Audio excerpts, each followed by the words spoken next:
Hey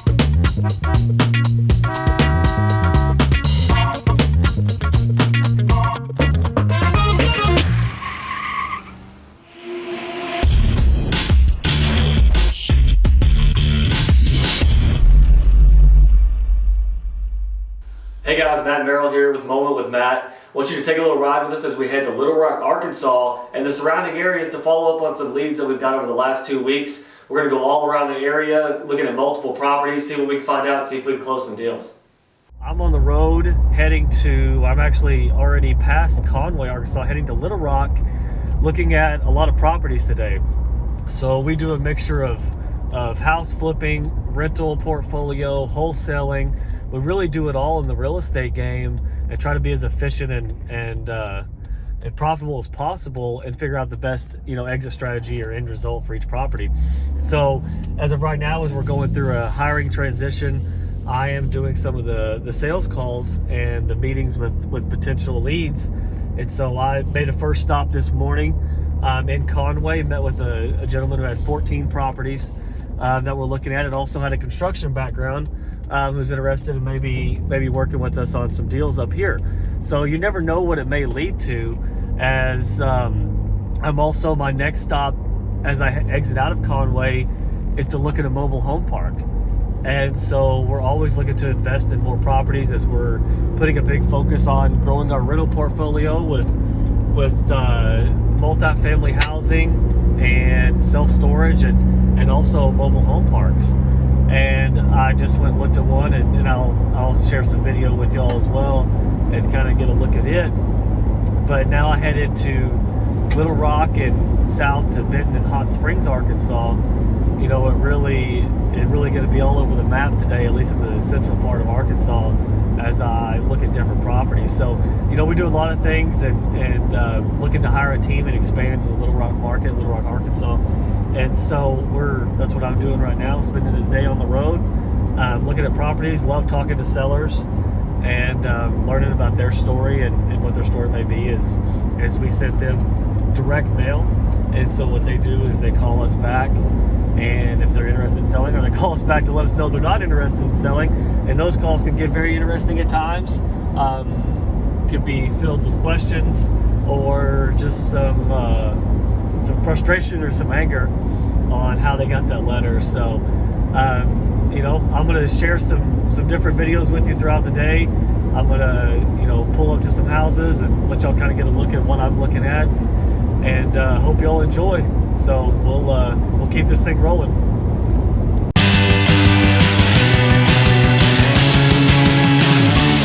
So we're in North Little Rock now, looking at the first property, and it's important to follow up with all your leads, all your potential leads. We look straight at cash flow is what we're looking at when we're looking at these properties, whether we want to buy it and keep it or wholesale it. It's going to end up in the hands of an investor, whether that's us or somebody else. And so it's really important to do your due diligence. And I'll show you in a second. This is one of the more unique properties I've looked at. It's I guess described connected townhomes that are individually owned, but they're all connected and all look unique in their own way. It's probably not something we would invest in. I did look at it, in the beginning, but I wanted to come for myself as I was making the trip up here anyways. And so I'll show you what it looks like, as you can kind of see kind of the area. And it's really important to look at that area because you want to see the surroundings, and you want to see the surrounding area and the neighborhoods around, because it's big to get quality tenants. You want people that are going to stay in there, pay rent, take care of the property, because it is a property you own. And so cash flow is always king, as they say. But number two is you've got to make sure that it's not going to end up eating your cash in the end. And so, appreciation, value going up is another key indicator. So it's another good reason to look at the neighborhood. So this property number one, due to, surroundings, location, and the uniqueness of the property, probably something we're going to pass on. So we'll get ready and head to stop number two.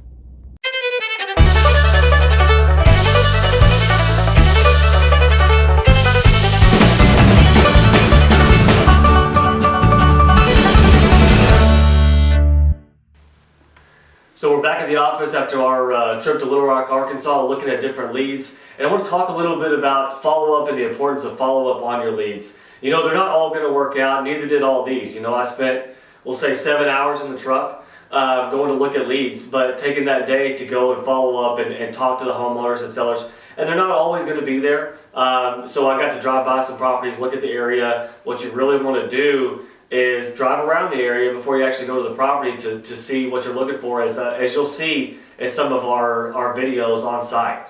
And so really got to pay attention to that, look at the neighborhood. So when you're marketing those properties or where you're keeping them as rentals, you know, whatever your exit strategy is, you have a good idea of the market and what you can get, you know, say rent-wise, or what you could sell it for on the back end. So follow up, follow up, follow up. You know, what I was told a long time ago is, you know, most deals come on their 5th, 6th, 7th follow-up. The numbers really support it. I mean, the numbers really jump, you know, significantly when you're really following up. Not pushy, not over, you know, really, you know, because you could be, you know, over aggressive, you know, on following up on your leads. But really, you're just continuing to build that rapport, and that's what happens. So I'm going to sit at my desk today, actually this afternoon, and I'm going to make offers on 3 of the 7 properties that I looked at. And so, you know, if you go and look at 7 leads and you get 2 to 3 deals out of it, that's definitely worth the trip. You know, if you get 1 deal out of it, that's worth the trip.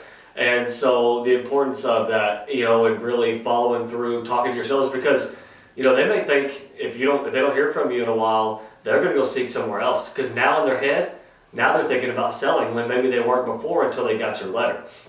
So the importance of doing that is, you know, and getting the deal that you want and not losing out on that opportunity is huge by keeping in contact with them. So, you know, we traveled all around. We traveled to Conway, Arkansas, north of Little Rock, south, a town I never even heard of in Hensley, Arkansas, and, you know, all the way down to Hot Springs.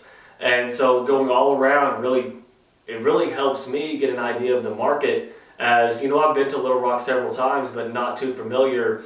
As we get ready to enter that market, the more familiar I can get, the better. And soon we're building our team to grow into that area and also into Oklahoma and building our market where we are right now. So that's what we're doing today. I'm going to sit and make some offers and see what we can find out, see if we can get some deals, and see if we can continue to grow our business.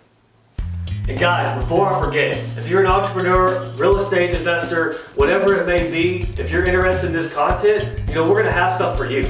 You know, we're going to have stuff with entrepreneur. We're going to have real estate related things. We're going to have a lot of things, you know, building your business and startups and learning and, you know, when getting out of college and wanting to do something with your life, you know, whatever it may be. Maybe you just lead a sales team. You know, whatever it is, you know, we can make content and we will be making content for you. So like, subscribe, and get notified every time we get a video out.